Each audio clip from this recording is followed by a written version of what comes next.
Coach. After evaluating the game Saturday, looking at the film, game was a very physical game, very hard-fought game. They played very well, have a good football team, give them all the credit. It was a game in which we didn't capitalize on opportunities which we had in the game and could have done it in all three phases. Didn't make the plays in which we needed to. And again, we have to put our guys, make sure we're getting them in the right position. We got to coach them, make sure they understand everything, and then we got to relax and don't try over-press and just make plays.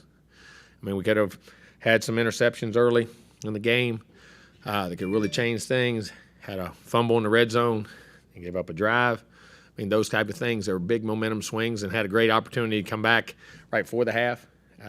Miss a block. Don't have a chance for a touchdown, not have a chance for a field goal. Then come out and have a great drive. And drop one. Down there could have been a touchdown, but listen, them guys they're playing hard, working hard. Just have to don't relax and make the plays when we have the chances. And then we have a blocked field goal. I mean, it goes on, and we had opportunities in all three phases to make plays and do the things we need to do. And we have to get better. We have to keep making them, put our guys in position, reinforce that things are doing well, make sure we're giving them the confidence to do the things they have to do, and let them play. And at the end of the day, it's what it gets down to, and you got to do it. So got a great opportunity this weekend now. Got to put it behind us, that game, get ready for #1 team in the country, Alabama. And they're an outstanding team. Of course, Nick's a tremendous coach. Got great players, coached well, playing well, doing everything there, and got to go on the road and play again. So, and like I say, you got to move on. You can't let one become two and let that progress. But we got to work this week and make the adjustments and make the corrections and get better. Questions? Our fourth row on the left, Andy. Hey, Andy. Why has it been so hard offensively for them to relax? Do they look comfortable in practice and it doesn't show in games? Or I don't think they're not relaxed. Just got to relax. Yeah, sometimes you want to try. When you're young and you got young guys in critical positions, that sometimes they just want to try too hard. I don't know. I mean, we talk to them every day, give them confidence. They do it in practice every day, and just got to relax and play. Front right, Travis, and then Brent. Hey, Coach. Jalen Milroe, I know a guy y'all recruited. Can you think back a little bit on what that recruitment was like and what attracted you to him? Very athletic, strong, has a strong arm, could throw the heck out of it, came to our camp. Great body, great competitor. I mean, did a heck of a job in camp. He was the guy we were recruiting at the time, and I'm trying to think how many years has he been there? This is class 21. It may have been Stowers in that group, and then they were all in camp. They were all in camp together. Yeah, and I was trying to just remember what year it was, but I know he was here. He's an outstanding athlete, and I believe Stowers had committed to us, I think, first.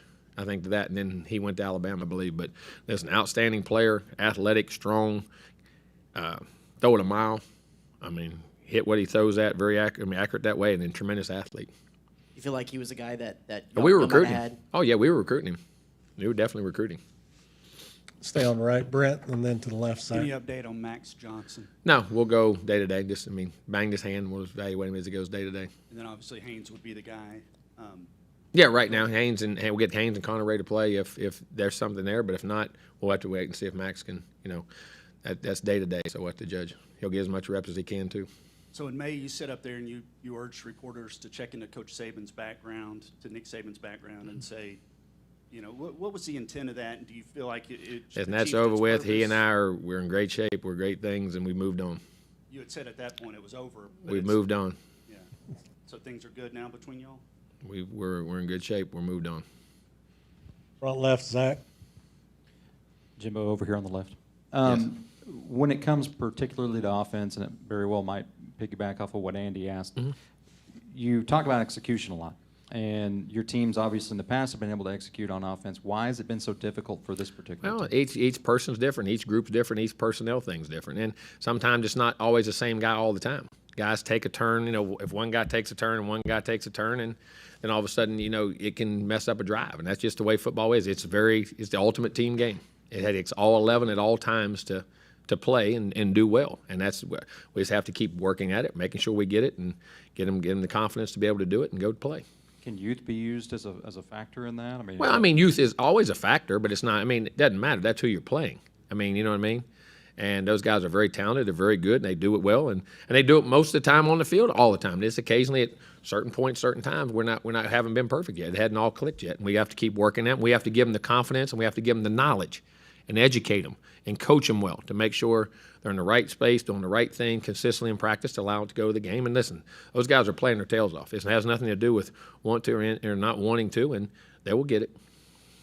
Front right, Cole, and then to the left, Ari. Jimbo, Lane Kiffin said at SEC Media Days that every single person that coaches underneath Nick Saban takes something away and implements it in their own program. You Well, do from you remember everybody you what it was coach for under. you? Well, I've taken that from everybody I've coached under. Been under Bobby Bowden, Terry Bowden, Nick Saban, Les Miles. I mean, you learn from everybody you have. And, yeah, I mean, there's a lot of things you do, and you pick up from organizational transitions to knowledge of the game or how defenses are affiliated, how attack offense, how to practice schedule. I mean, everybody has their own way, and you learn from everybody. I mean, you learn from everybody. I learned from all the coaches I had. All of them were highly successful, and all national championship coaches that I've been fortunate. I've been very fortunate to be under Les, Bobby, Nick, all won national championships, and Terry Bowden, we won 20 in a row, his first 20 games at Auburn, after going to national playoffs and national semifinals there. So I've been around some successful people. So you learn a lot of things. And Nick's just a tremendous coach. Arguably, people say he's one of the best ever or the best ever. I mean, that kid could very well be. I mean, that's no doubt. There's a huge argument for that. But it's saying, and you pick up things you learn from organization to structure to offense to defense, and those things stick with you off and on. There's multiple things you learn from all of them, and learned a lot from Nick, a whole lot from Nick. He's a very, very good football coach. And then in 2020, you decided to move Anaya Smith to the backfield because you want to implement more of a run game option.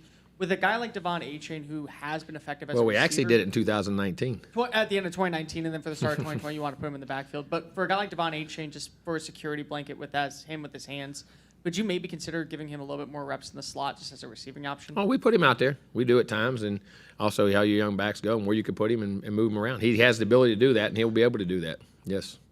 Go to the left, Ari, and then to the right, David. Hey, Coach. Hello. You just mentioned Connor's name. Connor. Weckman. Yes, sir. Yeah, I was wondering, where is he at his progression in this Very well. program? He stays in our reps. We give him reps every week. He takes reps with the twos every week in practice. He's knowledgeable. Sits right by me on the plane when we travel and do things in the meetings. He's right in there and really progressing, understands everything we're doing, how we're doing it, and is getting better and better. Is going to be, I think, a very, very good player. Yeah, very I know good player. that the five-star freshman quarterback is always a topic Mm-hmm. of conversation whenever you're in this position. But what is it? What does he have to do? And in your mind, is he? Yes, he's is a progressing and viable felt very option? comfortable. If he's in the game, we could play very well with Connor and win and be very good. I think he's going to be one heck of a player, and he's doing very well right now. To the right, David. Jimbo, is there anything during the week you can do to help players relax for game day? Relaxing is not it. It's practicing with habits, and so you have confidence to play. You say relax. Relax is your confidence comes from working hard and doing it every day and knowing you can do it. And you don't practice it till you do it right. You practice it till you can't do it wrong. A lot of times you can do it right, but how many times can you not do it wrong? That's the key, and how consistent you can be. Everybody says relax. Well, everybody can relax.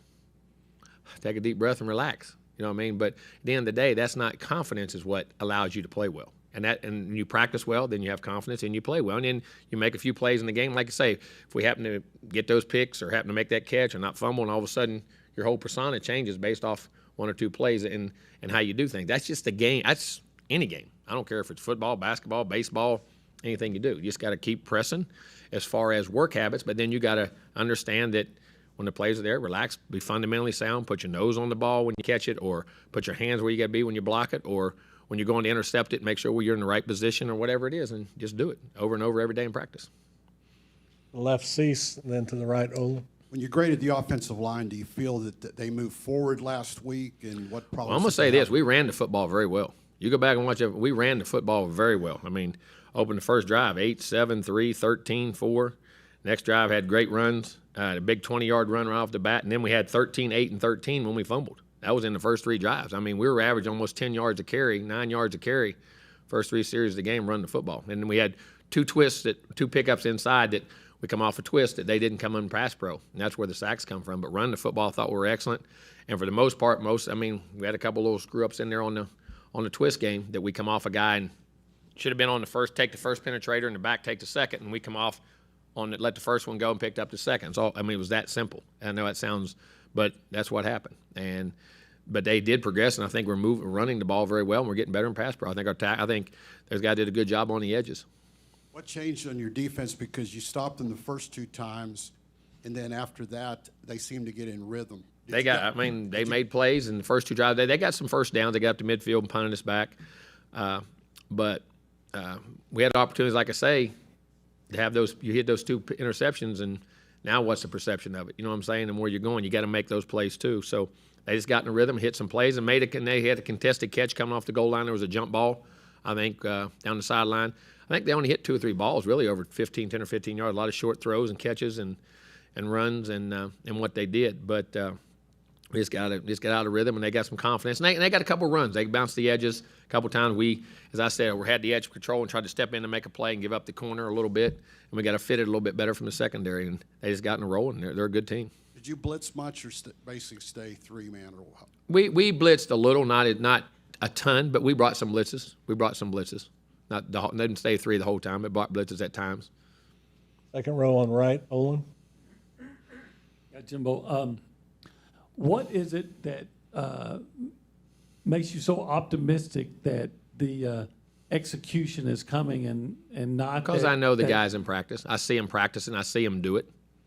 I see them just got to eventually just got to take it to the field. Been in the business long enough to have young players and had teams that done this before, and you just got to keep coaching them. And because I know the ability is there, their want to is there, their habits, their work habits, all the things. They're tremendous kids, and we have to do a good job of coaching and put it there. And just from my time being in here and knowledge of doing it and done it for many years, and I believe in our players 100%.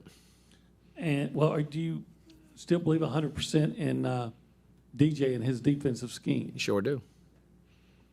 Yes, sir. Go to the back behind the lights to the left, Tyler. Jimbo, are you able to draw on? I'm sorry. Okay, there you are. Back behind the lights. On last year's experience at all, it's kind of a similar situation coming off a loss to Mississippi State, heavy underdogs to Alabama. I mean, do you look at that at all as not really blueprint, but just the experience? No, you live off your experiences. But at the time, we went out the next week and had tremendous practices and prepared well and went and played well. I mean, those are the things that I keep going back to right now. I mean, you got to go prepare well and practice well to have an opportunity to go play a team like Alabama, to be able to play, to have a chance to play well against them, and you have to practice well. So, I mean, we've done that before, but hopefully we'll do it again this week. And I think the kids and their want to of our players and everything else is there. Great attitude. We just have to go practice well. I also wanted to ask, this week is College Football Mental Health Awareness Week.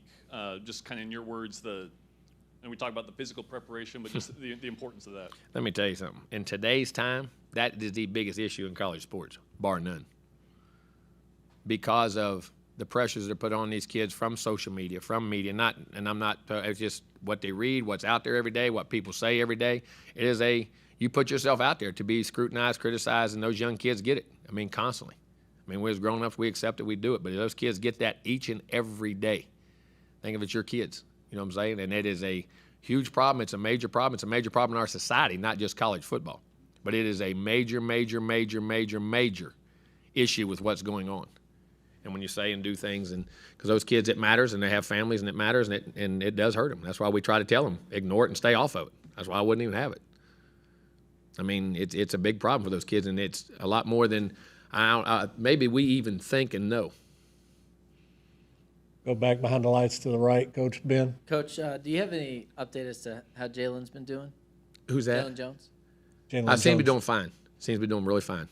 Do you have any? Is he still day to day? Yeah, he'll be day to day. And then how much did him going out of the game play into y'all maybe dropping more back? Well, I'm gonna say this. I mean, it doesn't help when you lose one of your best players or the best, tremendous corner you have. I mean, it doesn't help in that. But again, that's football, and that happens, and you have plans for that, and you have contingencies, and you have other players you have to play, and they're good players. I mean, that's just part of the game. Sometimes those injuries help you, and sometimes they don't. Left, Rob. Howdy, Coach. Howdy. So after watching the film, how did you think Haynes played, and what did you see on the field goal block as well? I guess nothing. I guess it got blocked. I mean, I guess it was a great jump. I don't know. We'll wait and see what we get back. We can't, we'll wait and see what we get back from the league and what goes on there. And Haynes came in and led us straight down to a drive, made a great drive. Next drive was leading us again, and I thought, just unflourishing the ball went off a guy's hand. I mean, he wasn't trying to miss it, but I thought it was a pretty good throw. and the other one he's throwing it out, and we make a pickup in a blitz. And what happens, instead of cutting through the thigh, we cut through the ankle. And when he did, he comes into Haynes, and Haynes, as he's throwing, he can't follow through and leaves the ball short. And the guy made a great tip and play. But his decision-making was good. Unfortunately, he had a couple breaks where the ball tipped the wrong way that he was doing the right things. One of them he left behind, the other one he threw pretty well. So, but that's part of it. But he came in and led well and took us down to drive. Took us down 2 touchdown drives, as a matter of fact. Front right, Cole, and then Brent, you'll wrap us up. Jimbo, it feels like with today's generation, keeping them off social media is a bigger challenge than. No, you're not going to, because that's where they're making NIL money. They're making things. That's all part of your world today. So with that in mind, with a game such as this, especially with the implications of last year, and then because of how this has been hyped up with the rivalry and everything that goes on, how do you get them prepared to at least understand that what they're reading on social media isn't going to dictate the outcome of the game? Well, because you say that every week. We deal with that every week.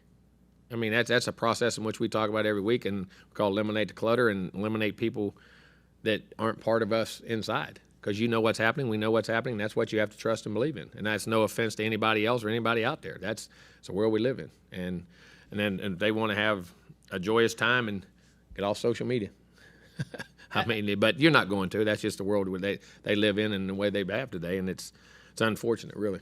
And then if there was any indication of what Max couldn't go, is there an opportunity for maybe Connor to even compete for the starting job on Saturday? They'll compete every day. The best player will play. Connor can play. We can put him in right now. I mean, he would be very comfortable. Yes, he'll have a great week of practice, hopefully, and play and be ready to play. He prepares every week just like that.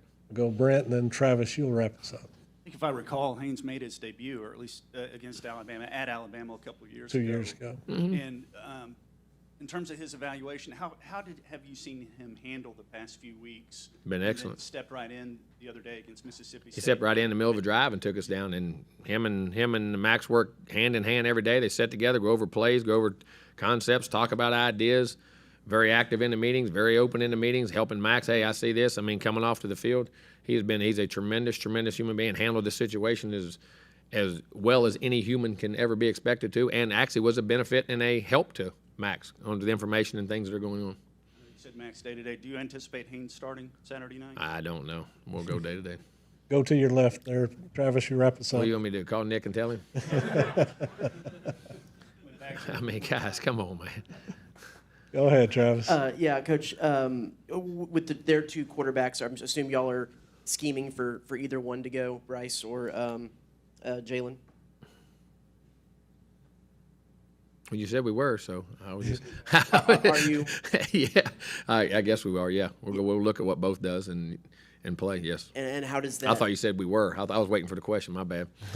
And then how does that differ between the 2 guys? Well, you got to study more. I've watched their games, and I'll study more of that as a breakdown, and I'll ask our defensive staff if they're doing anything different. When you really evaluate the game, they're breaking it down in detail, and I'll ask them, where they're going, and I'll reevaluate that later in the week as we're doing some other things. But I mean, he took them down to 14-0 when he was in the game, and it went to 28, and then they ended up breaking the runs, and he still. They had a run down there to get it down there, and then went to 28, and then it got back 28-23, and he broke that long run. It was 3rd and 15, and then he broke a 60-some-yard run down to like the 3 or 4.